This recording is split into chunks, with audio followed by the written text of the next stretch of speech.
তুমি একদিন আমাকে বলেছিলে, জানো, মানুষ মরে গেলে আকাশের তারা হয়ে যায়। আমি অবাক হওয়ার চেষ্টা করে তোমাকে জিজ্ঞেস করেছিলাম, কেন? তুমি বলেছিলে, তার প্রিয় মানুষটি তাকে দেখতে চাইলেই যেন দেখতে পারে।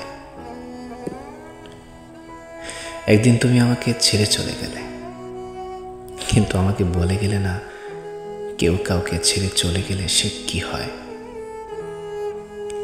তাকে দেখতে ইচ্ছে করলে কোথায় খুঁজব? বৃষ্টির মধ্যে, ঝর্ণার মধ্যে, নাকি গভীর অন্ধকারে? আচ্ছা, এখন তোমাকে দেখতে ইচ্ছে করলে আমি তোমাকে কোথায় খুঁজব? কোথায়?